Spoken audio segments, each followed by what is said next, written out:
Hi, I'm John Fullerton, and I'm speaking to you from my office here at Capital Institute in Greenwich, Connecticut.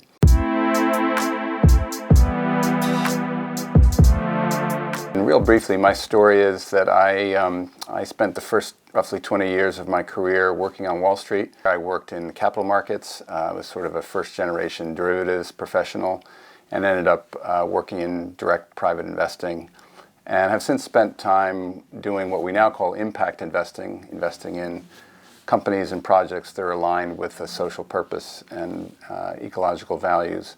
And so I got the courage to launch Capital Institute in 2010, really to explore this question of what would an economy look like and what would a financial system need to look like that actually worked in alignment with the physical reality of a finite planet and an economy that delivered a more equitable outcomes from a social justice point of view. So my work has been wrestling with a fairly simple hypothesis, and that is that none of us are smart enough to organize a human economy in all of its complexity that actually would achieve the outcomes that we're interested in. That is, operating within the finite boundaries of the planet while generating a more equitable outcome, equitable and just outcome for people. And my hypothesis is that we humans don't understand complexity well enough, but we can look to other complex systems that have sustained themselves for long periods of time. Most notably living systems. And so the core idea of regenerative economics is to look to and understand the core patterns and principles that explain how life happens in the world and see where they align with and where they conflict with our modern economy. And we've distilled that down to 8 principles, things like right relationship.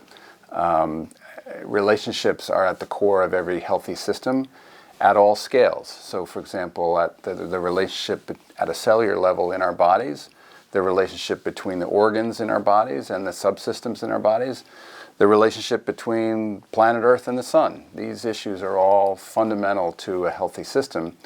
And if one analyzes our modern economy and certainly modern finance, the question of right, healthy, symbiotic relationship obviously becomes a primary issue and area to intervene. And so that's just one of 8 principles.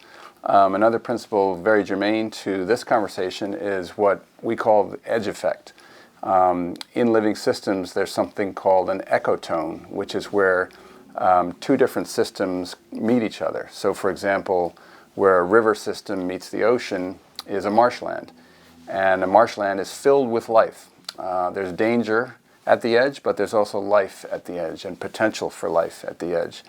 And so if you follow the hypothesis that we should look to living systems for principles, that would suggest that the edges in an economy, for example, the edge between the private sector and the public sector, or the edge between the healthcare sector and the technology sector, or the healthcare sector and finance, are where opportunities and unfound potential lies for change. And if you take that idea into the academy, it's the example of this happening in the real world is this whole idea of interdisciplinary thinking, where different specializations within the academy work together to find potential that doesn't exist or can't be found within these specializations. And I've since become convinced that that we need the kind of creative expression of artists to help us reframe and see differently the challenges in front of us. And I do think that an interdisciplinary understanding of the issues, a more generalist understanding of the issues, in contrast to the last 300 or 400 years, where increasing specialization has been what, in a sense, made people rich and famous. Now it's the time for the integrators and the integral understanding. And it's going to be a hard road because it flies directly in the face of what we've learned and been taught and is literally embedded now in our DNA, which is to be our reductionist minds. And it's not that we need to lose that. It's that we need to hold that and transcend that and reconnect to a more holistic understanding.